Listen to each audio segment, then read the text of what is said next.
Que a paz do Senhor Jesus esteja com cada um de você que tem assistido e acompanhado os nossos estudos semanais da Escola Sabatina. Esses estudos são muito importantes para a nossa vida espiritual, porque vem nos ensinando em cada aspecto da nossa vida como nós devemos servir a Deus e como as nossas atitudes, as nossas escolhas, os nossos hábitos influenciam a nossa vida religiosa. Hoje nós vamos estudar sobre o tema Educação Escolar Desejada. É um tema também que Deus deixou escrito, não só através da Bíblia, mas também através do Espírito de Profecia. Esse assunto com detalhes para que nós possamos ter as admoestações necessárias para criarmos os nossos filhos no caminho certo. Nós vamos então para o verso áureo desta lição, que é a lição de número 12, que diz assim: O temor do Senhor é o princípio do saber, mas os loucos desprezam a sabedoria e o ensino. Esse texto está em Provérbios 1:7. Então esse texto da Bíblia ele é um texto bem conhecido, né? Que diz em outras traduções: o temor do Senhor é o princípio da sabedoria, porque realmente quando há um temor de Deus, nós estamos indo pelo caminho certo, pelo caminho inteligente, né? E os loucos é que desprezam este caminho, a sabedoria e o ensino.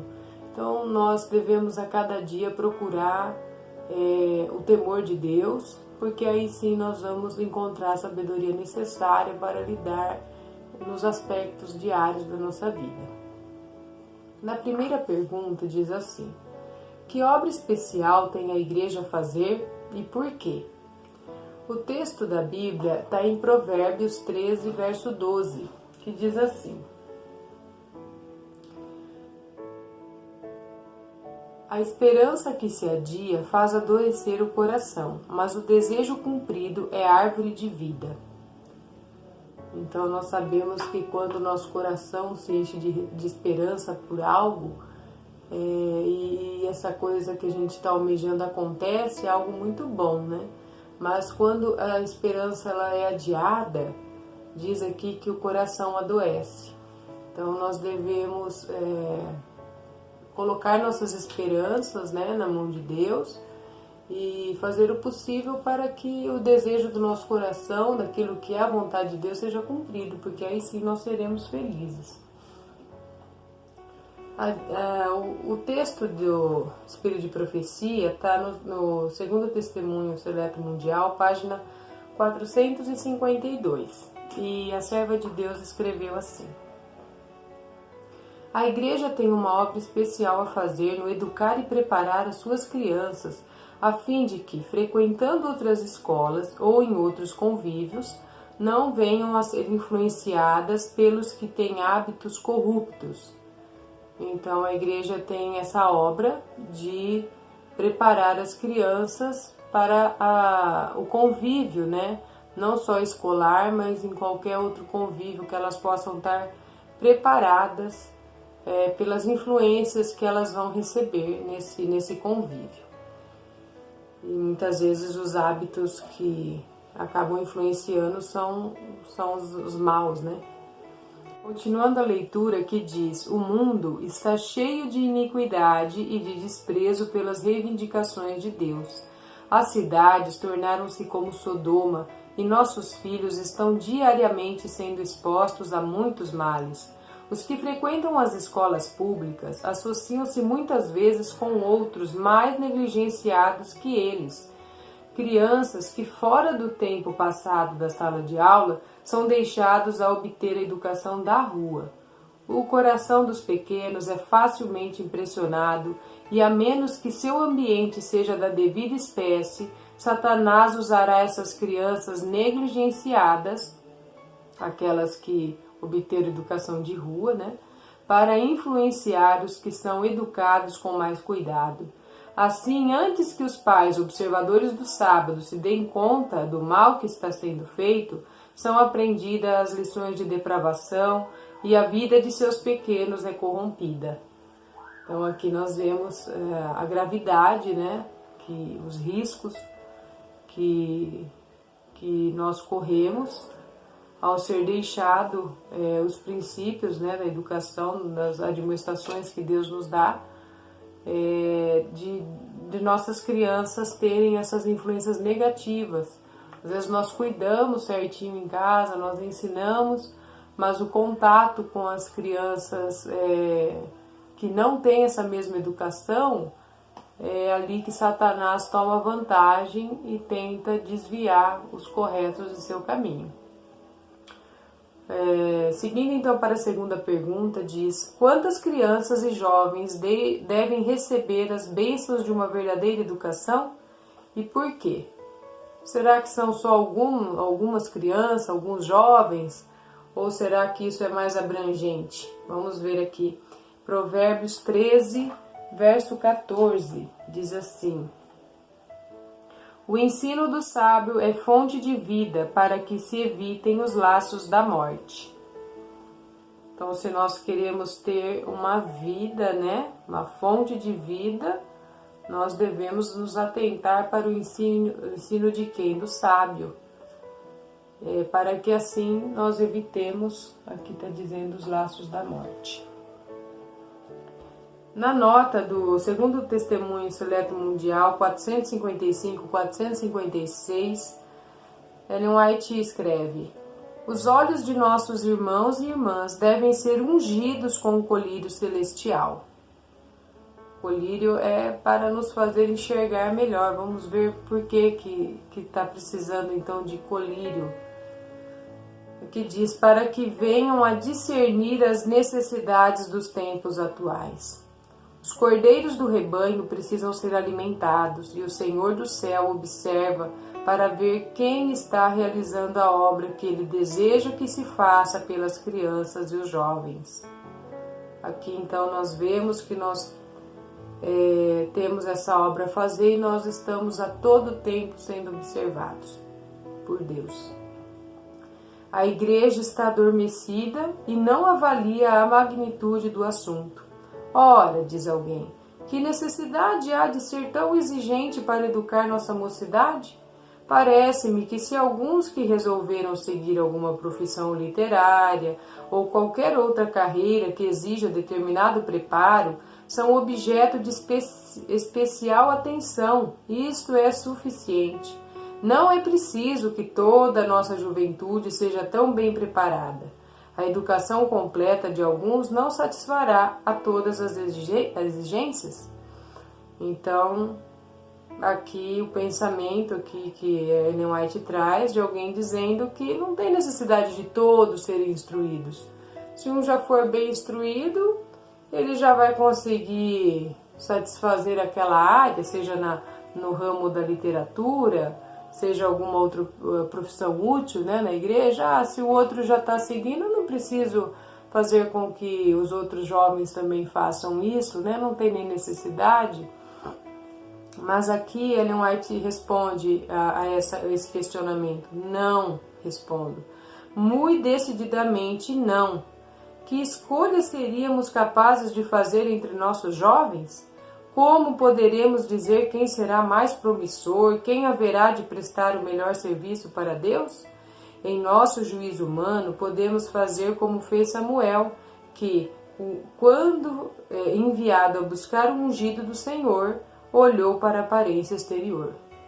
Muitas vezes nós olhamos alguns jovens na igreja, algumas crianças, e a gente pensa: nossa, esse vai ser útil, esse vai ser um pastor, esse vai ser um evangelista, esse tem dom, esse vai se desenvolver, esse escreve bem, né? Mas ou ele é um bom músico e em vários outros setores, mas Deus olha o coração, ele não olha o exterior. O homem olha o exterior, mas Deus não olha. Então é necessário que nós venhamos a desenvolver cada talento na obra de Deus, que as crianças e os jovens possam ser educados para desenvolver os seus talentos na causa de Deus, porque Deus é que vai saber aonde ele vai ser colocado. O importante, a nossa parte como pais, como responsáveis, também como um exemplo na igreja aos jovens e às crianças, que nós possamos ter isso em mente, de como nós vamos tratar a educação deles, fazer eles serem responsáveis, né? Dar esse exemplo, tá sempre incentivando eles a fazerem algo útil pela igreja, na sua vida profissional, que seja para a honra e glória de Deus também. Então aí Deus é que sabe onde é que Ele vai utilizar essa pessoa. O importante é ela ser admoestada no temor do Senhor. Aqui diz também a terceira pergunta. Como o Pai Celestial considera a negligência de dar aos filhos tanto a educação religiosa como a instrução escolar? Então vamos ver aqui Provérbios 12, verso 5, que diz assim: Os pensamentos dos justos são retos, mas os conselhos do perverso engano. Sabemos que um conselho mal dado, né, um conselho pervertido, ele traz muito dano, né, para as pessoas. E na nota do Primeiro Testemunho Seleto Mundial, página 149, diz: alguns pais têm deixado de dar aos filhos a educação religiosa e também negligenciado sua instrução escolar. Nenhuma nem outra devia ter sido esquecida. Não deveria ter sido, né, esquecida. A mente das crianças é ativa e, caso não seja empregada em trabalho físico ou ocupada no estudo, estará exposta às más influências. É pecado os pais permitirem que os filhos cresçam na ignorância. Devem fornecer-lhe livros bons e interessantes para ensiná-los a trabalhar, a terem horas de labor físico e horas para dedicarem ao estudo e à leitura. Os pais devem buscar elevar a mente de suas crianças e desenvolver-lhe as faculdades mentais. A mente deixada a si mesma, inculta, é geralmente baixa, sensual e corrupta. Satanás aproveita sua oportunidade e educa mentes ociosas. Hoje nós vivemos numa época, irmãos, muito complicada. Eu acho que todas as épocas sempre teve as suas dificuldades na criação dos filhos, né? Mas essa em especial eu acho um pouco mais complicada. Primeiro que é o fim dos tempos, é profecia que os filhos iriam ficar mais difíceis mesmo. Os pais, muitas vezes na correria do dia a dia, acaba afrouxando as rédeas com os filhos. As crianças então são deixadas muitas vezes na ociosidade, aqui está dizendo. Hoje em dia nós temos a tecnologia aí ao dispor das crianças, nós devemos vigiar muito nesse sentido. Eles vão ter que aprender a lidar com isso de uma maneira sábia, para que isso também não ocupe demais o tempo deles e tornem eles crianças ociosas e futuramente também adultos ociosos. Aqui diz que a criança ela tem que ter tempo para tudo, né? Para trabalhar, para ter a hora de labor, físico também, né? Se exercitar fisicamente, a hora também para ler bons livros, para se dedicar também à literatura. Então nós devemos estar sempre atentos, né? Como uma planta em nosso jardim, que nós devemos dar água, devemos dar o cuidado necessário para que cresça com simetria, para que cresça e floresça e seja uma bela flor no jardim de Deus. Assim também são os filhos que estão na nossa responsabilidade, né? As crianças, os jovens, porque hoje em dia tá muito complicada essa questão. Às vezes se deixa tomando muito tempo, ocupando muito tempo as crianças com coisas supérfluas, com coisas que não vão edificar elas espiritualmente, né? Às vezes jogos, vídeos e todas as coisas que Satanás tem colocado para desviar a mente deles. Então nós devemos ter essa sabedoria de deixar ter o tempo para tudo necessário, né? Colocar essas regras que estão nas mãos dos pais. Então os pais têm esse encargo. Ele não deve deixar o filho crescer em ignorância, sem ter o pleno conhecimento das coisas. Deus não quer que o filho não tenha contato com nada, né? Não tenha contato com os livros, não tenha contatos com com a ciência saudável, vamos dizer assim. É muito bom que eles possam crescer em um grau de inteligência, né? De sabedoria também, no que diz respeito a essa parte acadêmica. Seguindo para a quarta pergunta, diz assim: por que é importante a preocupação com o ambiente e o lugar de estudos? E de que forma a verdade é neutralizada nos filhos? Aqui nós vemos então, queridos irmãos, como Deus se preocupa em cada detalhe. Aqui nós vamos ver por que Deus ele deixou isso escrito, né? Por que é importante essa preocupação com o ambiente, o lugar onde nossos filhos estão estudando.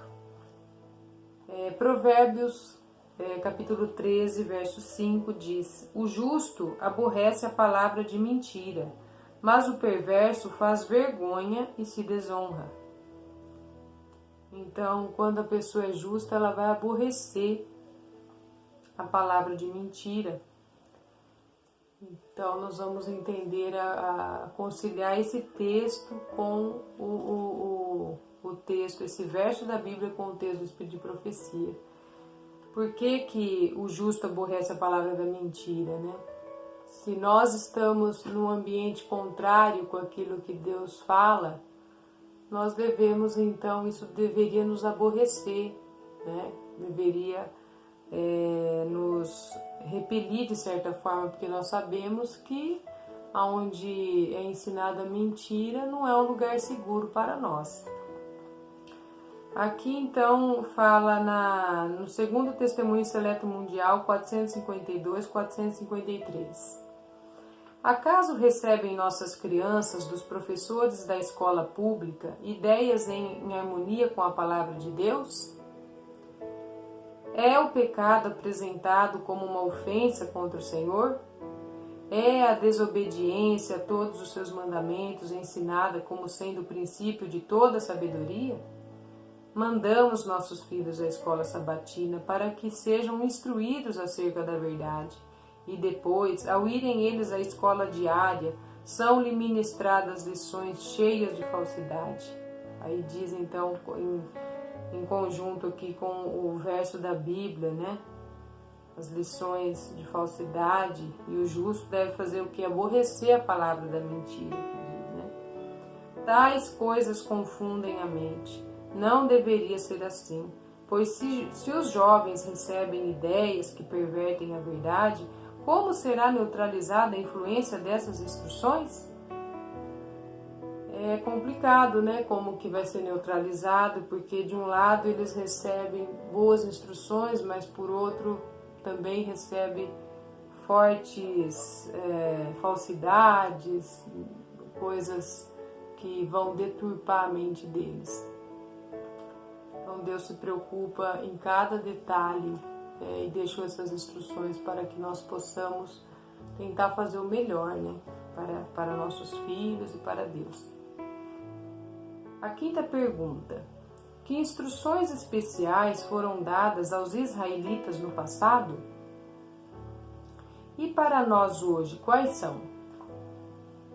Vamos ver aqui em Provérbios 13, verso 20. Quem anda com os sábios será sábio, mas o companheiro dos insensatos se tornará mau. Em vários provérbios, né, acho que bíblicos e também populares, na questão de como as companhias elas fazem com que os bons costumes sejam corrompidos. E aqui então esse verso reforça isso.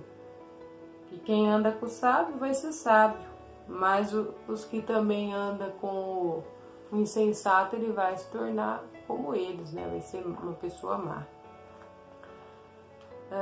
A nota do segundo Testemunho Seleto Mundial 453-454 segue a leitura dizendo assim: o sangue na verga da porta simbolizava o sangue de Cristo.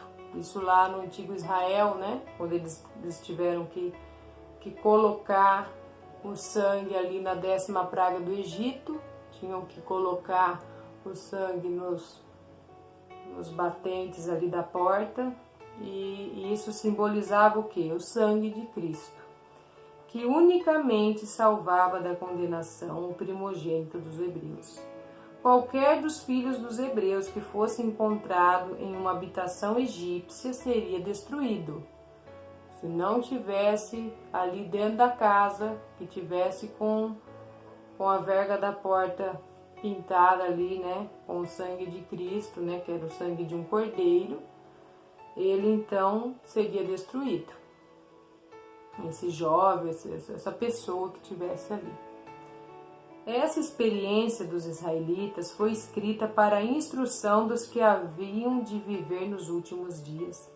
Aquele que antes que passe o dilúvio do açoite sobre os habitantes da terra, o Senhor está chamando a todos quantos são verdadeiramente israelitas a que se preparem para este acontecimento. Ele envia aos pais o grito de advertência: recolham seus filhos em sua própria casa. Afastem-se dos que desrespeitam os mandamentos de Deus, que ensinam e praticam o mal. Saiam o mais depressa possível das grandes cidades. Então, aquele toque ali que Deus deu, né, dos israelitas ali de recolhimento, para que eles ficassem dentro das casas, com aquelas portas que estavam sendo passadas, né, o sangue do cordeiro, que simbolizava o sangue de Cristo. Assim como os hebreus deveriam manter seus filhos ali seguros, hoje também os pais devem manter os seus filhos seguros, saindo o mais depressa possível das grandes cidades. Essa é a ordem de Deus. A sexta pergunta: caso os filhos já tenham algum conhecimento escolar, o que é melhor? Crescerem em certo grau de ignorância ou aprenderem em um ambiente impróprio? O que é melhor, será?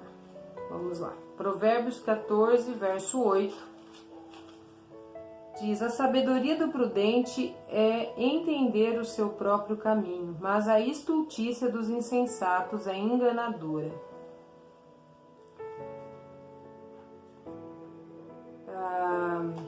Na nota aqui do segundo testemunho seleto mundial 453, diz: o espírito será da mesma espécie daquilo que ele se alimenta, a colheita da mesma natureza da semente plantada. Não mostram esses fatos suficientemente a necessidade de guardarmos desde os mais tenros anos a educação da juventude?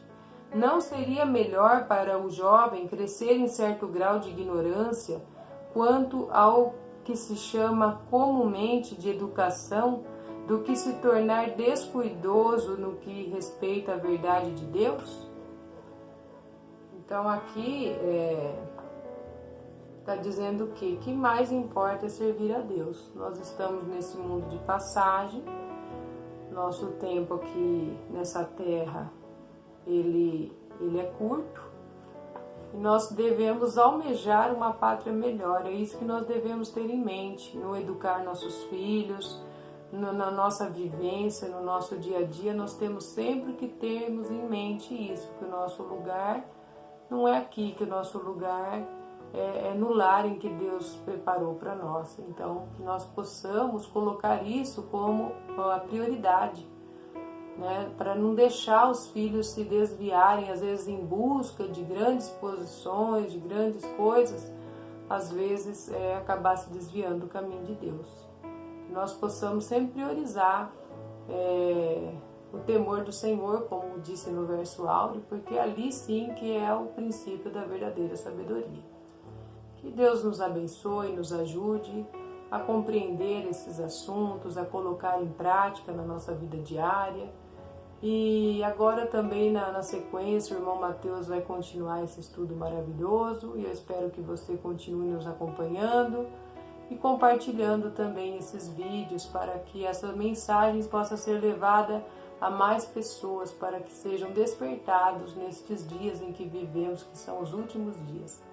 Que Deus abençoe a todos, que a paz de Deus esteja com todos nós. Amém. Olá, sejam todos bem-vindos para mais um estudo da Palavra de Deus e do Espírito de Profecia. Vamos continuar falando desse tema muito importante para os nossos dias, que é sobre a educação escolar desejada. Agora vamos à pergunta 7, que diz assim: apesar das instruções, como procedem alguns quanto à instrução escolar dos filhos? Provérbios, capítulo 1, versos 1 a 8, diz assim: Provérbios de Salomão, filho de Davi, rei de Israel, para se conhecer a sabedoria e a instrução, para se entenderem as palavras da prudência, para se receber a instrução do entendimento, a justiça, o juízo e a equidade, para dar aos simples prudência e aos moços conhecimento e bom siso. O sábio ouvirá e crescerá em conhecimento, e o entendido adquirirá sábios conselhos, para entender os provérbios e sua interpretação, as palavras dos sábios e as suas proposições. O temor do Senhor é o princípio do conhecimento. Os loucos desprezam a sabedoria e a instrução. Filho meu, ouve a instrução de teu pai e não deixes o ensinamento de tua mãe. Uma introdução, muito interessante desse livro, por excelência da sabedoria. Esses provérbios contêm riquíssimo conhecimento e aqui então termina dizendo sobre o ensinamento que nós adquirimos através então de nossos pais. Aqui então na nota dessa 7ª pergunta, que nos inquire em relação justamente como procedem alguns na instrução dos filhos, diz aqui um texto de orientação à criança, página 304, 305, que os pais devem tratar a palavra de Deus com respeito, obedecendo-lhe os ensinos. Aos pais desses dias, bem como aos israelitas, Deus declara: e essas palavras estarão no teu coração, e as intimarás a teus filhos, e delas falarás assentado em tua casa, e andando pelo caminho, e deitando-te e levantando-te. Também as atarás por sinal na tua mão, e te serão por testeiras entre os teus olhos. E as escreverás nos umbrais de tua casa e nas tuas portas. Deuteronômio, capítulo 6, versos 6 a 9.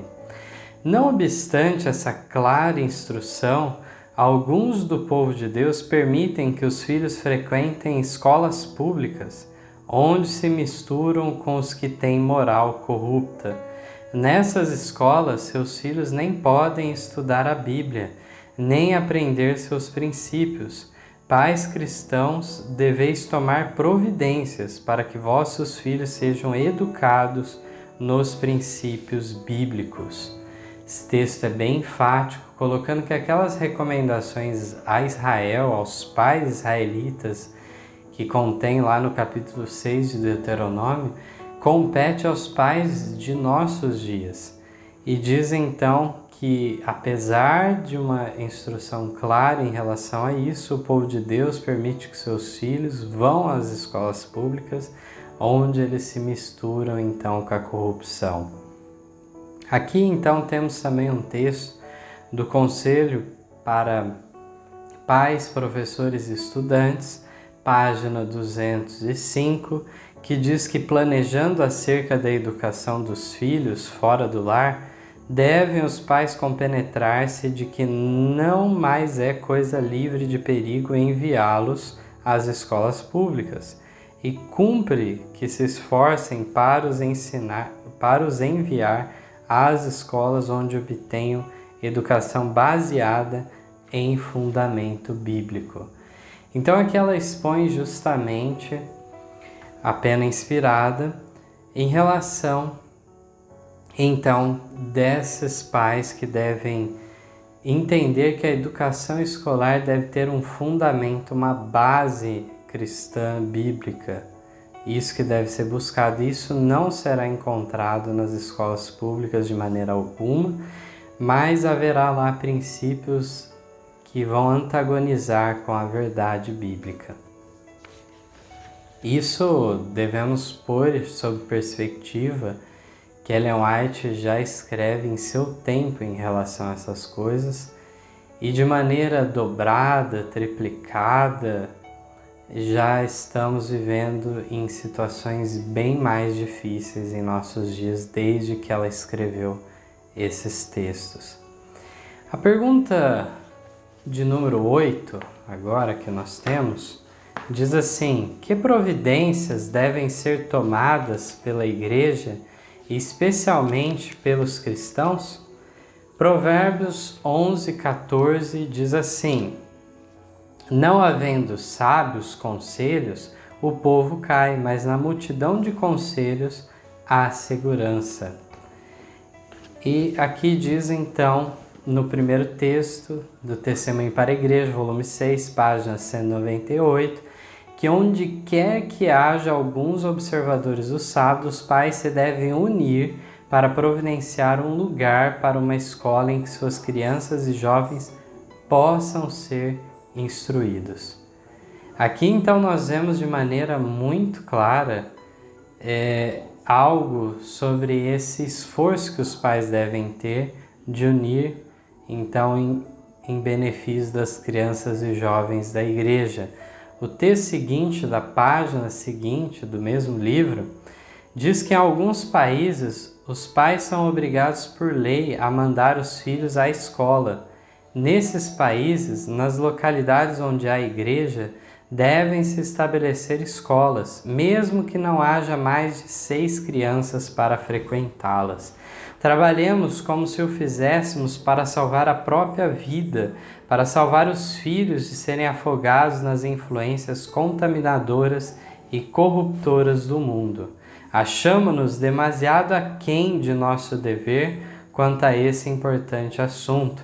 Em muitos lugares as escolas já deveriam estar funcionando há anos. Olha que interessante esse texto, onde aqui Ellen White não está falando de grandes escolas, mas diz que mesmo que não haja mais do que 6 crianças naquela localidade, pode ser fundada então uma pequena escola em favor daquelas crianças. A pergunta 9 diz assim: qual deve ser nossa preocupação quanto à escolha dos professores? Um outro tópico também muito importante relacionado a esse tema, Romanos capítulo 12, versos 4 a 7, diz assim: porque assim como em um corpo temos muitos membros, e nem todos os membros têm a mesma operação, assim nós que somos muitos, somos um só corpo em Cristo, mas individualmente somos membros um dos outros. De modo que, tendo diferentes dons, segundo a graça que nos é dada, se é profecia, seja ela segundo a medida da fé, se é ministério, seja em ministrar, se é ensinar, haja dedicação ao ensino. Então aqui nós vemos que há variados dons, e justamente o dom do ensinador, do professor, é algo essencial para a igreja. Texto então, mais uma vez, do Testemunho para a Igreja, volume 6, página 200 agora. Diz que ao escolher professores, usemos a máxima cautela, sabendo ser uma questão tão séria quanto a escolha de pessoas para o ministério. Essa escolha deve ser feita por homens sábios, aptos a discernir qualidades, pois para educar e moldar o espírito dos jovens, para desempenharem com êxito os diversos segmentos da obra, necessitam-se os melhores talentos que se possam conseguir. Então não é uma escolha tão simples como se pode pensar, mas deve se levar a sério, porque é tão sério quanto a escolha de pessoas para o ministério. Estamos falando daqueles que formarão em grande parte a índole, o caráter das crianças nos primeiros anos.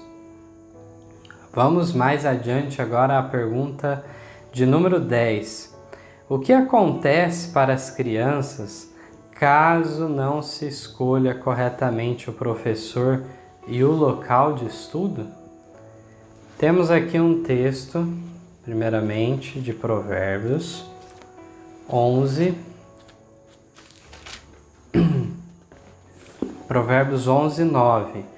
O hipócrita com a boca destrói o seu próximo, mas os justos se libertam pelo conhecimento. Bom, então nós vemos aqui a importância dos justos, que se libertam pelo conhecimento, ao contrário do hipócrita, que não está na realidade em busca do conhecimento, mas apenas das aparências.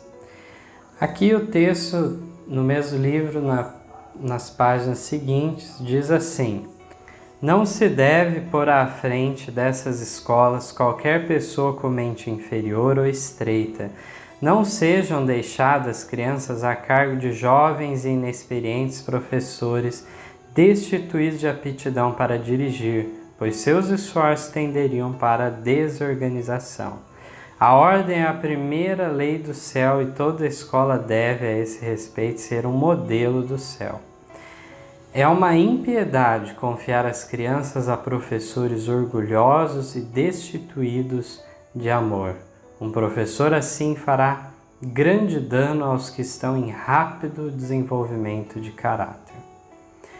E o texto seguinte, do Lar Adventista, página 406, ainda declara que alguns pais e mães são tão indiferentes, tão descuidosos, que acham que não faz diferença se os seus filhos frequentam a escola da igreja ou a escola pública. Estamos no mundo, dizem, e não podemos dele sair. Mas, pais, podemos encontrar uma boa saída do mundo se o escolhermos. Podemos evitar ver muito dos males que se multiplicam tão depressa nos últimos dias. Podemos evitar ouvir muito das impiedades e crimes que existem. Então, diante desse texto, vemos várias críticas que Ellen White faz em relação a uma escolha errada de um professor, então, de mente estreita ou muito jovem, de modo que não vai ter experiência suficiente para dirigir aqueles que ele vai educar.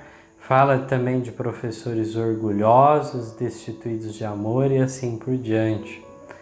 Vários traços de caráter que vão então causar dano no desenvolvimento do caráter das crianças e jovens. Aqui diz então, também nesse texto Lar Adventista, da loucura de alguns pais em achar que estamos no mundo, tanto faz, está na escola da igreja, na escola pública do mundo, não importa, estamos expostos a tudo isso, Quando Ellen White fala que sim, pode se proteger de muita coisa os nossos filhos, de maneira que eles não venham a ouvir, aprender, ver muitos males. Eles vão ficar livres então dessa carga, além de não serem confundidos por ensinamentos errôneos que contrastam com a verdade bíblica. Vamos à pergunta de número 11, diz assim: o que as escolas deveriam ser para os pais? Auxílio ou o todo?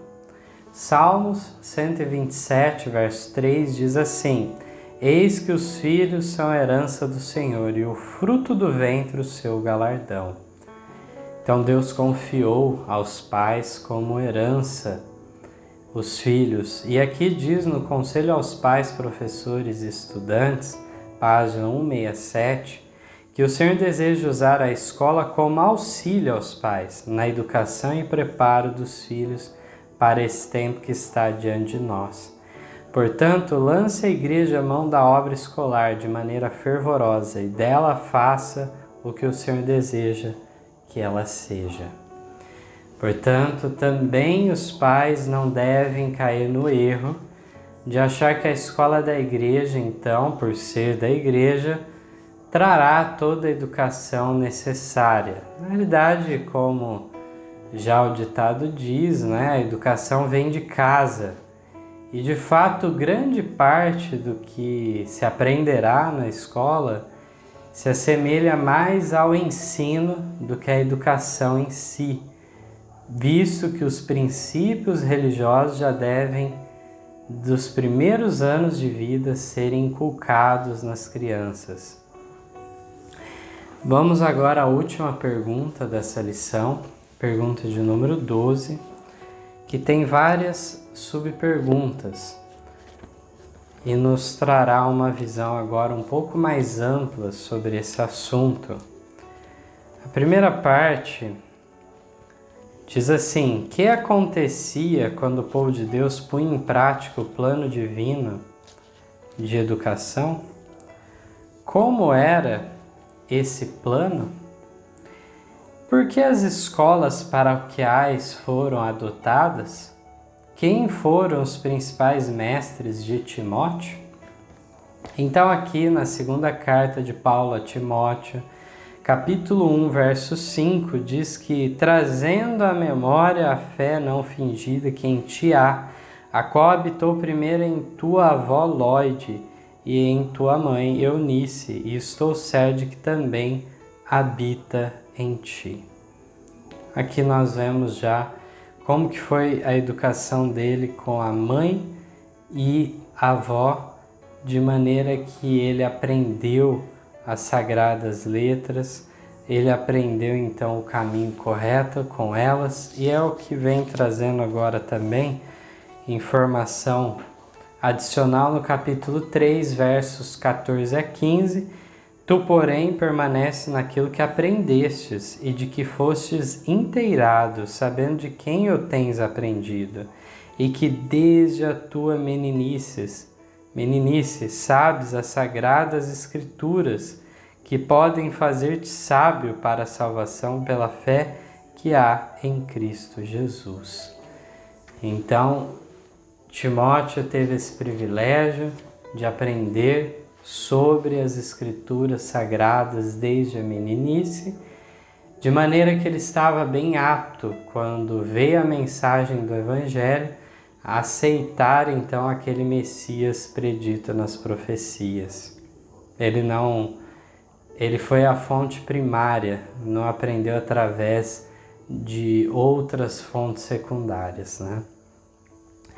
Aqui nós temos um primeiro texto do livro Educação, página 45, que diz que todas as vezes que em Israel foi posto em prática o plano divino de educação, seus resultados testificaram de seu autor.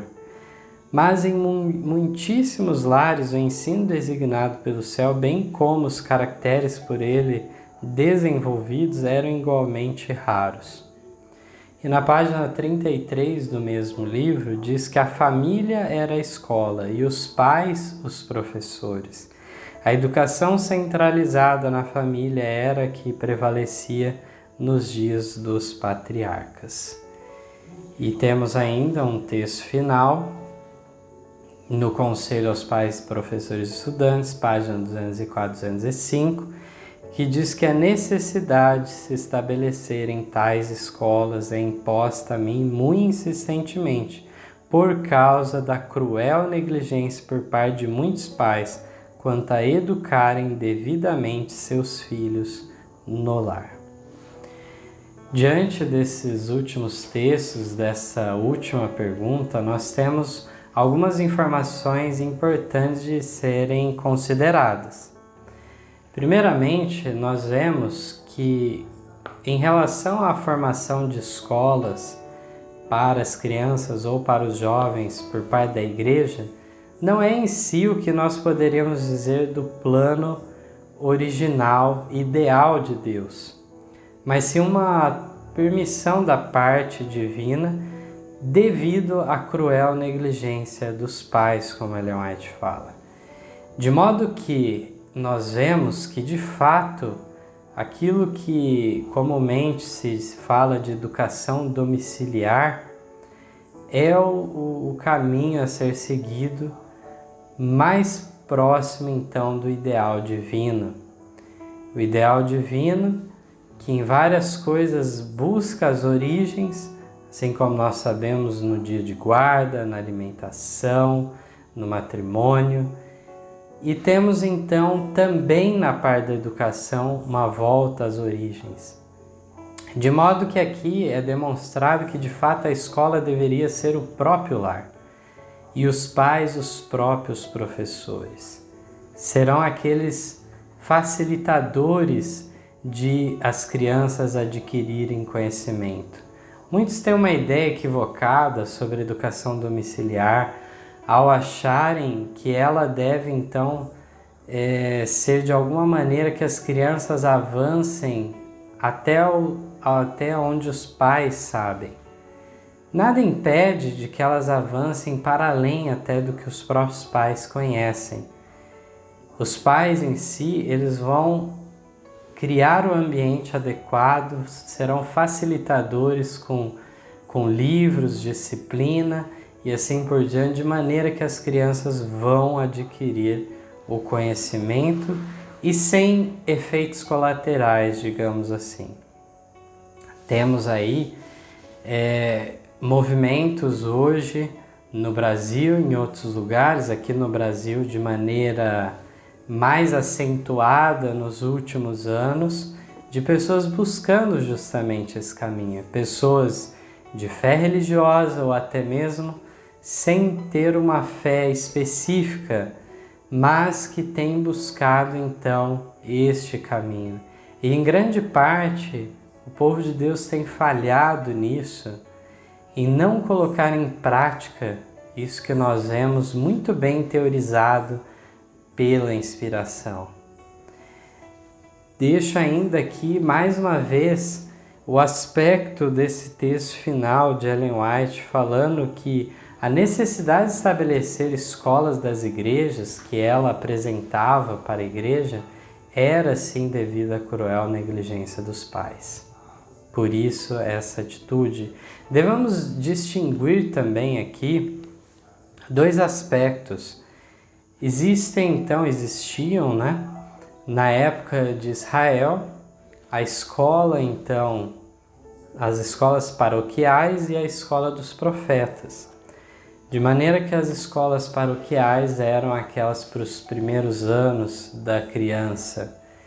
E a escola dos profetas servia, então, para a criança avançar mais nos conhecimentos, já o jovem, então, se formar de maneira mais clara no conhecimento religioso.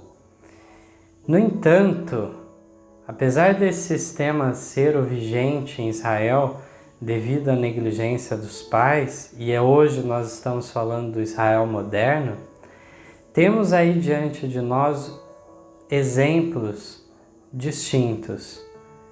Jesus e João Batista, ambos não foram enviados nem às escolas paroquiais, nem à escola dos profetas. E nenhuma das duas devido a justamente a inspiração dizer que eles teriam sido incapacitados da obra, teria a mente sido abarrotada de especulações religiosas, filosóficas, que tornariam inatos para aquela obra de apresentar a verdade. João Batista foi separado desde o ventre, assim como nosso Salvador, ele então foi muito bem direcionado em relação a tudo isso e aprendeu nos pés de Maria.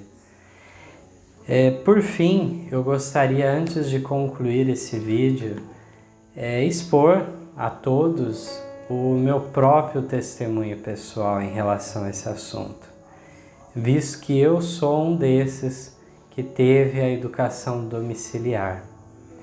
Sou muito grato aos meus pais por terem partido por esse caminho e terem perseverado durante todos os anos da infância e da juventude, de modo que hoje eu estou numa colocação de autodidata, naquele conhecimento que eu tenho. As instituições podem não reconhecer nada disso. No entanto, apresenta-se para mim muito claro a evidência de que eu poderia ser uma pessoa muito distinta da que eu sou se não fosse esse propósito de fidelidade a Deus, de cuidado, de proteção, de modo que hoje eu possa ter esse caráter formado com muitos defeitos, mas livre de bastante influências que poderiam trazer ainda mais dificuldades então do que nós já temos nessa vida. Sabemos que todos nós viemos aqui a esse mundo com uma natureza pecaminosa. Temos a tendência para o mal. Devido a isso, fica muito claro que a educação é algo essencial, com uma força, um princípio oposto à tendência então que se apresenta no mundo. De modo que a educação, nós sabemos que ela culmina num outro trabalho. E nós vamos continuar nesse estudo maravilhoso, na parte 2 desse estudo, onde vemos que na realidade a educação não deve ter o propósito apenas para esta vida, mas tem o propósito de redenção também. De modo que um dia possamos estar nas mansões celestiais, gozando das delícias com nosso Salvador, sabendo então que esta vida aqui nessa terra foi uma preparação para a glória futura. Essa é a mensagem que eu tinha hoje para apresentar a cada um que está nos seguindo. Continue nos acompanhando e que possamos então a cada dia fazer firme nossa vocação e eleição. Amém. Em nosso site vocês encontrarão estudos, notícias, dicas de saúde, além de todas as nossas lições. Participem conosco através da nossa página no Facebook e assistam todas as nossas lições através do YouTube.